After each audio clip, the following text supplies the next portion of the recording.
সাল 2009 ফ্যাসিস্ট হাসিনা পেল বাংলাদেশের মসনদ। এরপরই ছুটে গেল ভারত, করল ভারতের সাথে বাংলাদেশের গোলামির চুক্তি, যেন হাসিনা টিকে থাকতে পারে ক্ষমতার মসনদে।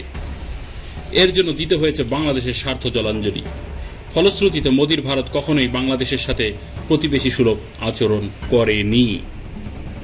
বাংলাদেশের অর্থনীতি, রাজনীতি, বিচার বিভাগ থেকে শুরু করে ব্যবসা বাণিজ্য, শিক্ষা, সংস্কৃতি সর্বক্ষেত্রে ভারতের দাদাগিরি ছিল বিগত 16টি বছর। হাসিনার আমলে মোদির ভারত বরাবরই বিভিন্নভাবে বাংলাদেশকে নিয়ন্ত্রণ এবং উন্নয়ন প্রকল্পের সহযোগিতার নামে শোষণ করে গেছে। বাংলাদেশের সাথে ভারতের এমন ছলচাতুরি নতুন কোনো ঘটনা নয়। এরপর এলো 2024-এর গণ অভ্যুত্থান। রাজপথ থেকে সংসদ, ছাত্র জনতা বাংলাদেশের ক্ষমতা তুলে দিল ডক্টর মোহাম্মদ ইউনূসের হাতে।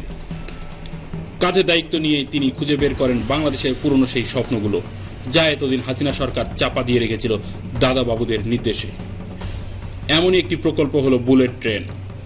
এবার ডক্টর মোহাম্মদ ইউনূসের নেতৃত্বে নতুন একটি অধ্যায় রচিত হতে যাচ্ছে বাংলাদেশে। মাত্র 55 মিনিটে ঢাকা থেকে চট্টগ্রাম পৌঁছানোর স্বপ্ন এখন বাস্তব হতে যাচ্ছে।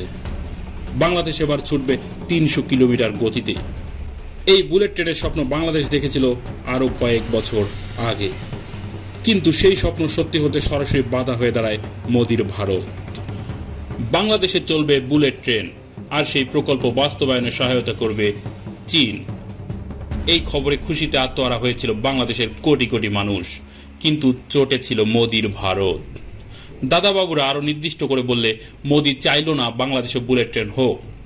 মোদি যেহেতু চায় না, তাই হাসিনাও চাইল না বাংলাদেশে বুলেট ট্রেন হোক। ভেস্তে গেল বাংলাদেশের কাঙ্ক্ষিত সেই স্বপ্ন। চীনকে না করে দেয়া হলো হাসিনার পক্ষ থেকে। বলছি 2017 সালের কথা। চীনা টিম এসে তাদের নকশা ও নথিপত্র সবই প্রস্তুত করলো, বাকি শুধু একটি সই, প্রধানমন্ত্রীর সই। কিন্তু সেই সই আর দেয়া হলো না। অদৃশ্য এক হাত বারবার হাসিনার হাতকে আটকে দিত, আর সেই অদৃশ্য অপশক্তির হাত ছিল ভারতের হাত। ভারত মূলত চায়নি বাংলাদেশ কখনোই ভূরাজনৈতিকভাবে চীনা ব্লকে ঢুকে যাক। এখানে আরেকটি বিষয় না বললেই নয়, বাংলাদেশ যখন বুলেট ট্রেনের যুগে ঢুকতে যাচ্ছিল, তখনও খোদ ভারতেই ছিল না বুলেট ট্রেন। বাংলাদেশকে ভৃত্য ভাবা ভারত তাই এটা মেনে নিতে পারেনি। এখানেই শেষ হাসিনার আমলের বুলেট ট্রেনের গল্প। এলেন ডক্টর মোহাম্মদ ইউনূস, ফিরলেন চীনের কর্মকর্তারা। এবারের প্রজেক্ট বুলেট ট্রেন।